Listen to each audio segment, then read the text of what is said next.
Hi guys, welcome back to my YouTube channel. आज हम पढ़ेंगे न्यूरोलॉजिकल डिसऑर्डर्स। न्यूरोलॉजिकल डिसऑर्डर्स एक मेडिकल कंडीशन है जिसकी वजह से हमारा brain, spinal cord and nerves throughout the body affect हो सकती हैं। एज वी नो के ब्रेन और स्पाइनल कॉर्ड, नर्व्स, ये सब इम्पॉर्टेंट रोल प्ले करती है, मेन रोल प्ले करती है हमारी हर चीज़ को control, voluntary and involuntary movements को कंट्रोल करने के लिए। अगर इन्हीं पार्ट्स के अंदर कोई एबनॉर्मेलिटी होगी तो उस वजह से हमें न्यूरोलॉजिकल डिसऑर्डर्स हो सकते हैं। बहुत सारी एग्जांपल्स हैं इनकी, which include Alzheimer's disease, Parkinson's, multiple sclerosis, migraine और ब्रेन ट्यूमर वगैरह।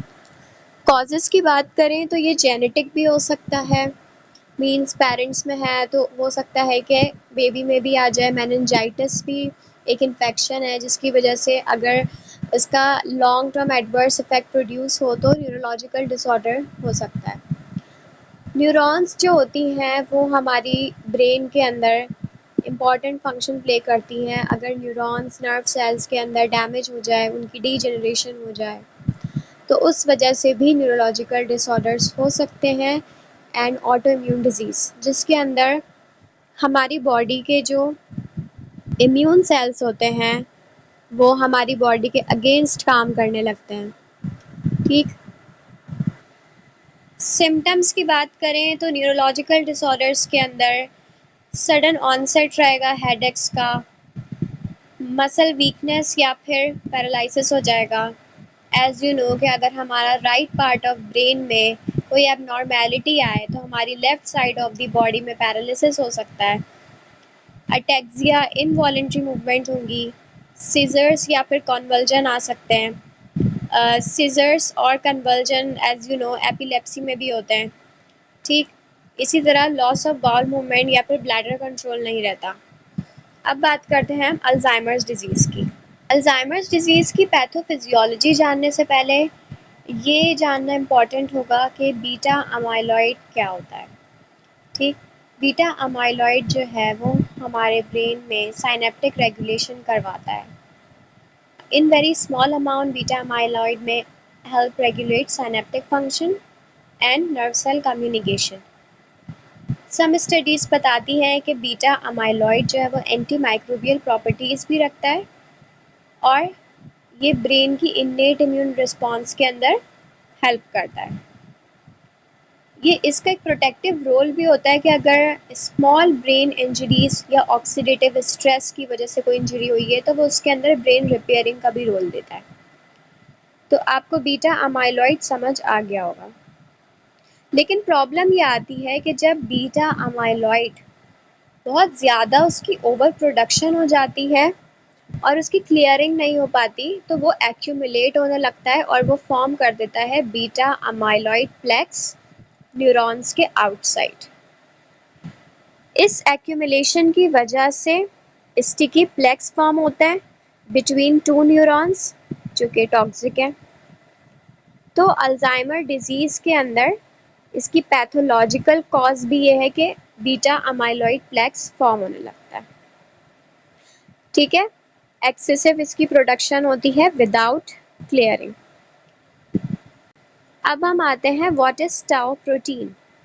टाउ प्रोटीन एक माइक्रोबियल एसोसिएटेड प्रोटीन है जिसे हम मैप कहते हैं, जो कि न्यूरॉन्स या नर्व सेल्स में पाया जाता है। स्पेशली कहाँ पर, एक्सॉन में। न्यूरॉन का जो लॉन्ग पार्ट होता है जहाँ से मैसेजेस कैरी होता है वहाँ पर ये प्रोटीन प्रेजेंट होता है। नॉर्मल फंक्शन पे पहले बात करेंगे कि इसका नॉर्मल फंक्शन क्या होता है।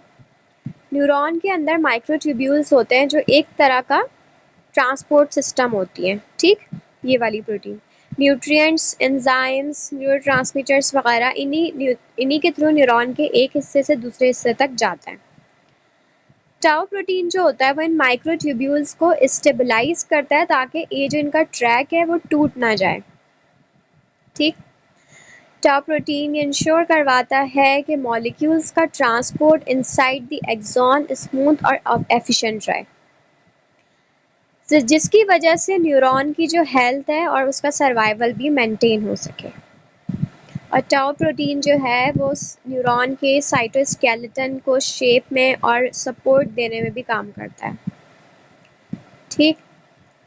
अल्जाइमर्स में ये होता है कि टाउ प्रोटीन की फॉस्फोराइलेशन हो जाती है और उसके अंदर फॉस्फेट ग्रुप्स अटैच हो जाते हैं। हाइपर फॉस्फोराइलेशन होती है यानी कि एक्स्ट्रा फॉस्फेट ग्रुप्स अटैच हो जाते हैं, जिसकी वजह से ये अपना नॉर्मल फंक्शन छोड़ देते हैं और टैंगल्स फॉर्म करते हैं। टैंगल्स मीन उलझा हुआ प्रोटीन। ये टैंगल्स न्यूरॉन के अंदर ट्रांसपोर्ट को ब्लॉक करते हैं और सेल डेथ कॉज करवाते हैं। ठीक। इनके अंदर एक न्यूरोट्रांसमीटर होता है जिसे हम कहते हैं एसिटाइल कोलिन, जो कि लर्निंग एंड मेमोरी के अंदर एसेंशियल है। अल्जाइमर में एसिटाइल कोलिन का लेवल कम हो जाता है क्योंकि न्यूरॉन्स जैसे बनाते हैं वो डिस्ट्रॉय हो रहे होते हैं, जिसकी वजह से मेमोरी इम्पेयरमेंट और कॉग्निटिव डिसफंक्शन आता है। इसी तरह ब्रेन एट्रॉफी भी हो रही होती है। एट्रॉफी मीन्स सेल का जो साइज़ है वो श्रिंक होने लगता है। ज़ाहिर सी बात है, जब न्यूरॉन्स हमारे ब्रेन के अंदर डीजेनरेट होंगे तो ओवरऑल उनका साइज़ श्रिंक होना शुरू हो जाएगा और ये एमआरआई या सीटी स्कैन पर नज़र आएगा कि आपको इनलार्ज्ड वेंट्रिकल्स नज़र आएंगे। और पिछली स्लाइड में हमने ब्रेन की जो डायग्राम देखी थी उसमें आपको सल्काए जो थे वो बहुत ज़्यादा श्रंकन नज़र आएंगे और ये क्लिनिकल सिम्टम से मैच करता है। अगर एमआरआई या सीटी स्कैन में ये शो हो, it means that the patient have Alzheimer disease. मैंने लगाई है, इसके अंदर आपको दिख रहा है कि हेल्दी ब्रेन और सेरिब्रल एट्रोफी हो रही है, मीन्स जो ब्रेन का साइज़ है वो श्रिंक हो रहा है। सबसे लोअर पार्ट जो हिप्पोकैम्पस है उसके अंदर भी श्रिंकेज कॉज हो रही है। कॉर्टेक्स के अंदर भी श्रिंकेज हो रही है, वेंट्रिकल्स की इनलार्जमेंट हो रही है और इसी तरह से ये डिफरेंस हमें बताता है पैथोफिजियोलॉजी अल्जाइमर डिजीज़ की। अल्जाइमर डिजीज़ जो है उसको ट्रीट करने के लिए हम दो तरह की ड्रग्स यूज़ करते हैं। सबसे पहली है कॉलिनेस्टरेज इनहिबिटर्स।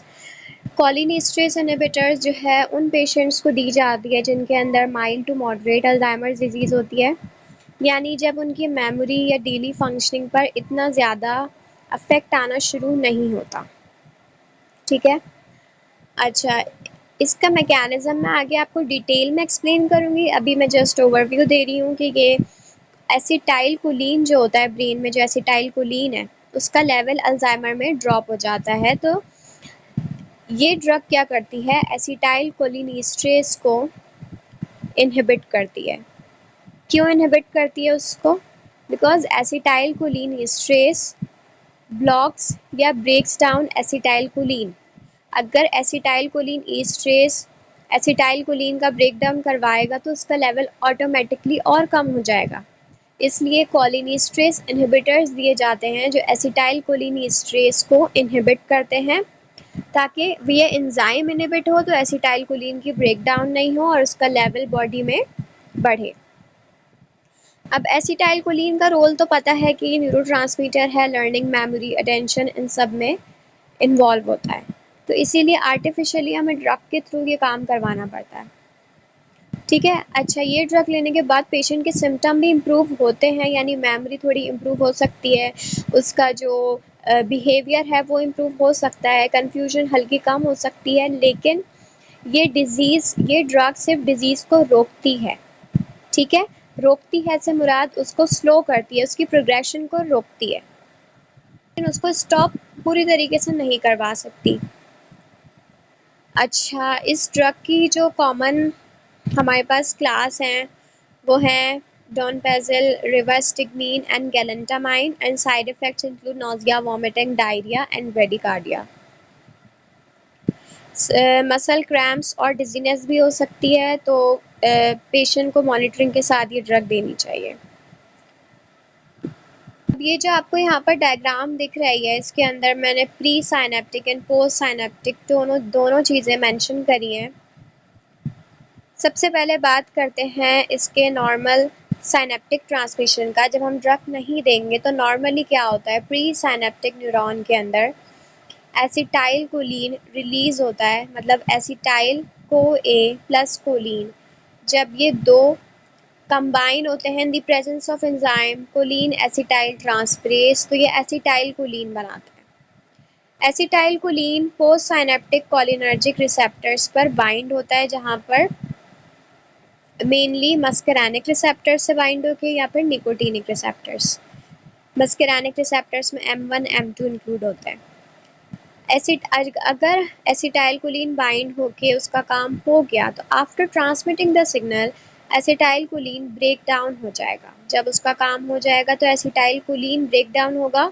कौन कौन सा एंजाइम उसको ब्रेक डाउन करवाएगा, मैंने पहले बताया था, एसिटाइल कोलिन ईस्ट्रेस। किस में ब्रेक डाउन करवाएगा? एसीटेट और कोलिन के अंदर। ये ब्रेक डाउन जो है वो सिग्नल को टर्मिनेट कर देगा और कोलिन दोबारा प्री साइनेप्टिक न्यूरॉन में रीअब्सॉर्ब हो जाएगा। अल्जाइमर के अंदर एसिटाइल कोलिन की डीजनरेशन हो रही होती है, specially in hippocampus and cortex, which leads to low acetylcholine level and poor memory. So यहाँ पर after choline esterase inhibitor is given, for example the drug donepezil, क्या करती है? एसिटाइल कोलिन ईस्ट्रेस को एंजाइम जो है, ये आपको क्रॉस दिख रहा है, इसको ब्लॉक करवाएगी, जिसकी वजह से एसिटाइल कोलिन कोलिन और एसीटेट के अंदर ब्रेक डाउन नहीं होगा और साइनेप्टिक क्लेफ्ट में इसकी अवेलेबिलिटी ज़्यादा रहेगी। तो ये था इसका mechanism of action. Second type की ड्रग जो हम देते हैं वो है NMDA एंटागोनिस्ट, यानी कि N methyl D aspartate antagonist. N methyl D aspartate antagonist भी मॉडरेट अल्जाइमर को ट्रीट करने के लिए हम देते हैं और ये क्या करती है? NMDA टाइप ग्लूटामेट रिसेप्टर्स जो होते हैं उनको ब्लॉक कर देती है। सो हमें ये याद रखना है कि हमें किसी भी तरह डिज़ीज़ के सिम्टम्स को रोकना है, क्योंकि प्रोग्रेशन स्लो करनी है और डिज़ीज़ के सिम्टम्स को वर्स होने से रोकना है। तो अगर हम ग्लूटामेट जो कि एक्साइटेटरी न्यूरोट्रांसमीटर है उसको ब्लॉक कर देंगे तो क्या होगा? ग्लूटामेट रिलीज़ नहीं होगा और न्यूरॉन्स की डैमेजिंग नहीं होगी और डिज़ीज़ का स्लो प्रोग्रेशन होगा। अच्छा, NMDA एंटागोनिस्ट को हम कोलिनेस्टरेज इनहिबिटर्स के साथ भी दे सकते हैं, एज वी नो कि दोनों का अलग अलग मैकेनिज्म ऑफ एक्शन है, लेकिन आफ्टर ऑल इनका सेम काम है, डिजीज़ की प्रोग्रेशन को स्लो करना।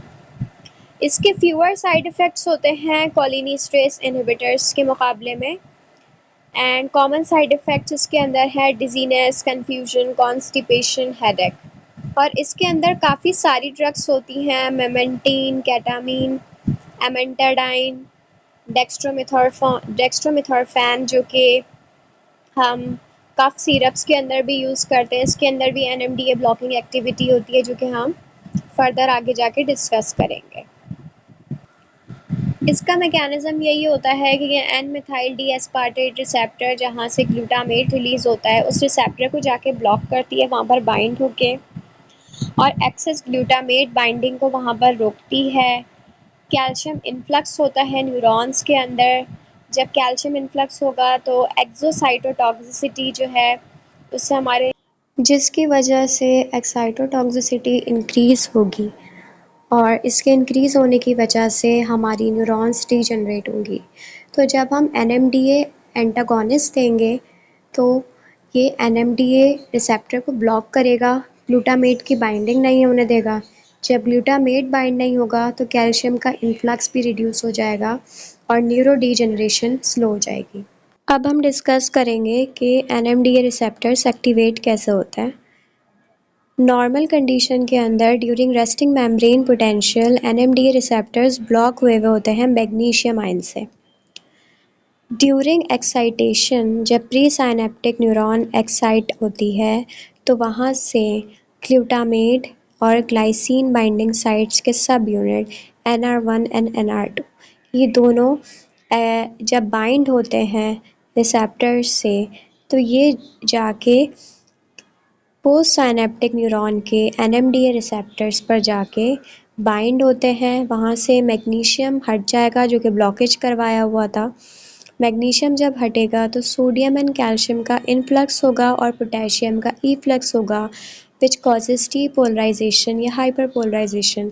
सो एनएमडी एंटागोनिस्ट क्या करेंगे, यहाँ पर जाके एनएमडीए रिसेप्टर्स के ऊपर बाइंड करेंगे और उनकी ब्लॉकेज करेंगे ताकि ग्लूटामेट या ग्लाइसिन यहाँ पर आके बाइंड ना करे।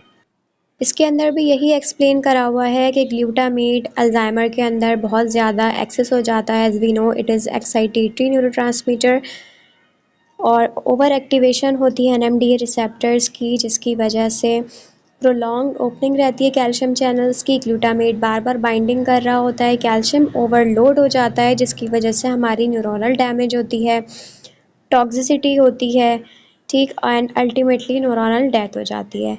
सो डेट्स वाई हम मेमेंटाइन दे रहे होते हैं जो कि एनएमडीए रिसेप्टर्स को ब्लॉक करती है। Non competitive NMDA receptor antagonist है ये, ठीक है। यहाँ पर हम ड्रग्स डिस्कस करेंगे। सबसे पहले मेमेंटाइन, जो कि मोस्ट कॉमनली अल्जाइमर डिजीज़ में यूज़ होती है, विच सेलेक्टिवली ब्लॉक्स एनएमडीए रिसेप्टर और कॉग्निशन और डिजीज़ प्रोग्रेशन को स्लो करवाती है, कॉग्निशन को इम्प्रूव करवाती है।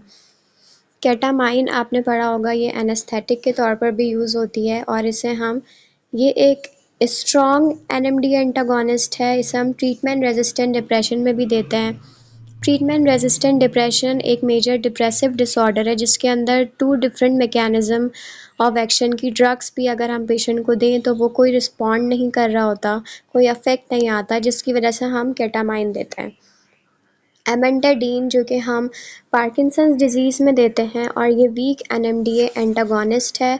पार्किंसंस डिजीज़ के अंदर जब हम लीवोडोपा पेशेंट को दे रहे होते हैं तो उसकी वजह से डिस्काइनेसिया यानी कि एबनॉर्मल मोटर एक्टिविटी या इम्प्रॉपर मूवमेंट हो रही होती है, तो लीवोडोपा इंड्यूस डिस्काइनेसिया को ट्रीट करने के लिए हम एमेंटाडीन देते हैं। इसी तरह कफ सिरप के अंदर डेक्स्ट्रोमेथोर्फेन प्रेजेंट होता है। डेक्स्ट्रोमेथोर्फेन अगर हाई डोजेस में है तो वो भी एनएमडीए ब्लॉकिंग एक्टिविटी शो करता है। सो गाइस, ये था neurological disorder and Alzheimer disease का टॉपिक। Thanks for watching.